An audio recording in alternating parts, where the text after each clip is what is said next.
Bismillah ar-Rahman ar-Rahim. Alhamdulillahi Rabbil Alameen. Wassalatu wassalam ala Rasulillah. My beloved brothers and sisters, have you ever walked into a house that looked perfectly fine on the outside, yet something about it felt heavy inside? The walls were clean, the furniture was in place, laughter was there, and yet the air felt restless.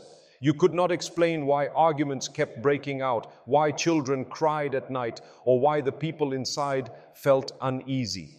This is not always about stress. Sometimes it is a deeper reality, a reality the Prophet Muhammad warned us about. Shaytan loves to enter homes where Allah is not remembered. He loves to sit in the corners where people forget their prayers. He loves to whisper in the ears of families who raise their voices against each other. Many of us live in such homes without realizing. We may have wealth, we may have comfort, but our houses lack peace. And what is a house without peace? It becomes a prison for the soul. But my brothers and sisters, there is hope. The Prophet did not leave us without solutions. Islam gave us powerful keys to cleanse our homes, to chase away the whispers of shaytan, and to invite the mercy of Allah into every corner. And today, in this reminder, we will walk together through these steps, step by step, to transform our homes into sanctuaries of Barakah. Chapter 2, the power of Allah's name, Bismillah in our homes. My beloved brothers and sisters, sometimes the smallest words carry the greatest power.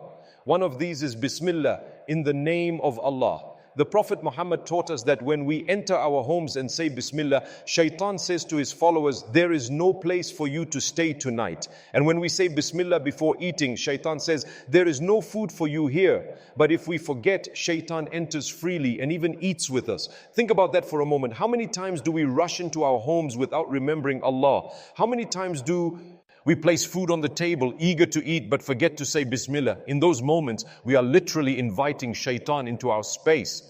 But when a family makes Bismillah a habit, before entering, before eating, before every action, it changes the atmosphere of the home. Suddenly the house feels protected, the air becomes lighter, and you realize it wasn't the furniture, it wasn't the paint on the walls, it was the presence of Allah's name that brought peace. My brothers and sisters, if you want to begin purifying your home, start with Bismillah. It costs nothing. It takes a second. But it builds a wall between you and the devil.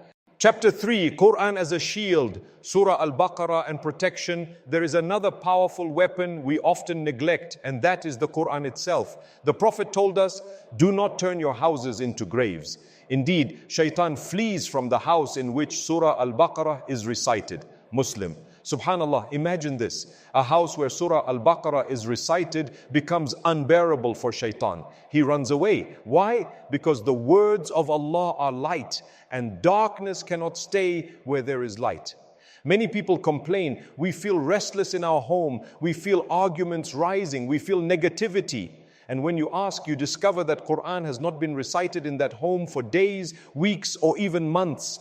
My brothers and sisters, a house without Qur'an becomes a dark, empty shell. So what can we do? Even if you cannot recite the entire Surah Al-Baqarah every day, make it a habit to recite parts of it regularly. And if you struggle with time, play its recitation in your home. Let your children hear it. Let your walls echo with the words of Allah. The Qur'an is not just a book to be placed on a shelf, wrapped in cloth, waiting for Ramadan. The Qur'an is meant to live in our homes, to fill our air, to guide our hearts, to chase away our demons. When you bring Qur'an into your home, you are bringing angels into your home. And when angels arrive, shaitan cannot stay. Chapter 4, the danger of music, images, and open doors. My beloved brothers and sisters, one of the reasons many homes lose peace is because we allow the very things that invite shaitan. The Prophet warned us that the angels do not enter a house where there are statues or images of living beings. Now think carefully, our walls, our phones, our screens, they are filled with images and music. And often these are not just innocent decorations, but tools of shaitan. Ask yourself, how many hours of music or useless noise fill the rooms of your home? How many images decorate your walls that serve no purpose but to entertain the eye? Angels of mercy do not stay in such places. And when angels leave, who do you think takes their place? Similarly, when doors are left open after Maghrib, shaitan enters freely. The Prophet taught us to close the doors of our homes at night and to mention the name of Allah while doing so. He said, cover your vessels, tie your water skins, close your doors and extinguish your lamps, for shaytan does not open a closed door. How many of us neglect this sunnah? We sleep with doors unlocked, windows open, lights glowing, and then wonder why we feel disturbed. The solution was given to us. Close your doors, say Bismillah, and sleep in peace. Chapter 5. Purifying the tongue. From gossip to gratitude, another doorway for shaitan into our homes is through our tongues. Think about it. What destroys families more than harsh words? What causes children to grow up with wounds more than constant criticism? What breaks marriages faster than insults and arguments? The Prophet said, whoever believes in Allah and the last day should speak good or remain silent.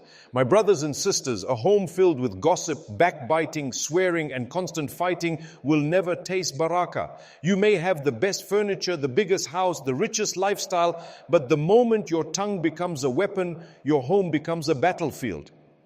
On the other hand, when a family fills their home with words of gratitude, Alhamdulillah, Subhanallah, MashaAllah, the entire atmosphere shifts. Angels record these praises, hearts soften, and even children begin to learn the language of gratitude. Try it, my brothers and sisters. The next time you feel anger rising, pause. Say, A'udhu billahi min ash-shaytan ir-rajim. I seek refuge in Allah from the accursed devil. Replace harshness with gentleness. Replace gossip with dua. Replace negativity with dhikr. You will see your home will slowly become lighter, softer, more peaceful. Because shaitan feeds on anger and negativity, but he suffocates in an atmosphere of remembrance.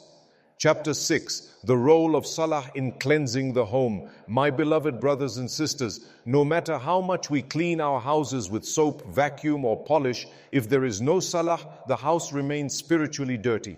Salah is the greatest purifier. The Prophet said, the difference between us and them disbelievers is prayer. Whoever abandons it has disbelieved. Tirmidhi. Now reflect. If salah separates belief from disbelief, what happens to a home where salah is abandoned? It becomes vulnerable. Shaitan finds it easy to walk in. Darkness fills the corners. Even wealth and food in such a home lose barakah.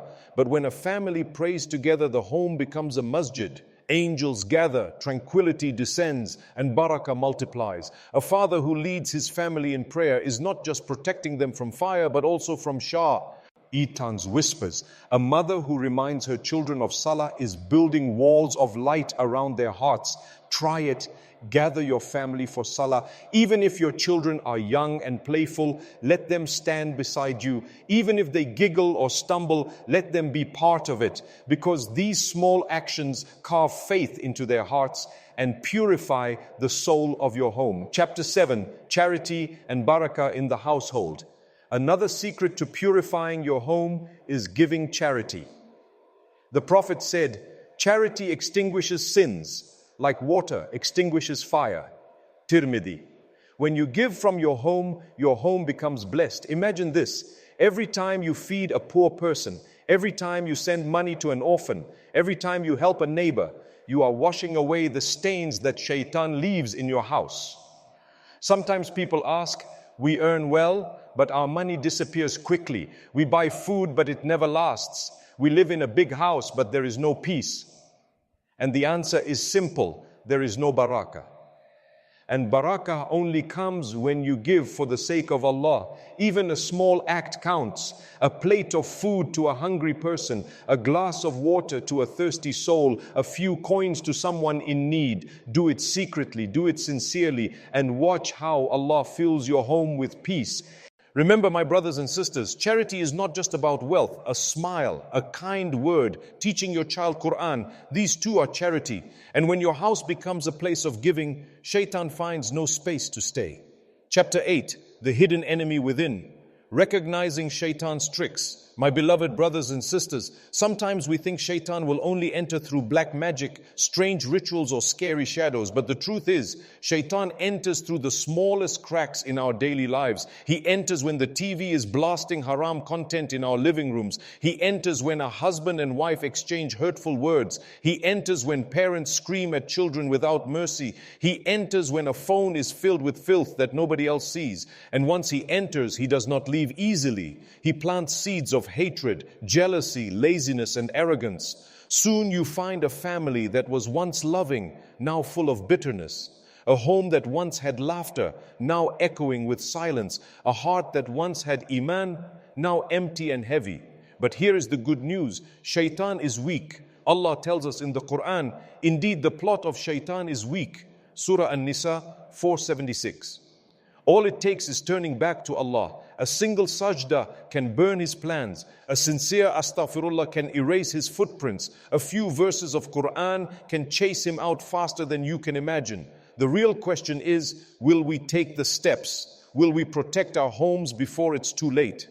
Chapter 9, resolution, dua, call to action. My beloved brothers and sisters, every one of us dreams of a home filled with peace, love, and barakah. And the path to that is clear. Begin everything with Bismillah. Recite Qur'an, especially Surah Al-Baqarah. Remove music, harmful images, and close the doors with Allah's name. Purify your tongue with gratitude and remembrance. Pray together as a family, turning your home into a mini masjid. Give charity often, even if it is little. My beloved brothers and sisters, if this reminder touched your heart, don't let it stop here. Share it with your family, your friends, your loved ones, because maybe through your small action, someone's home will be filled with light, and that will become your sadaqah jariyah. And if you wish to stay connected with more reminders like this, then subscribe to Guided by Menk. By doing so, you are not just following a channel, you are joining a family of believers striving to bring peace, barakah, and the remembrance of Allah into every home. Every share, every like, every subscription is not just a click, it's a sadaqah.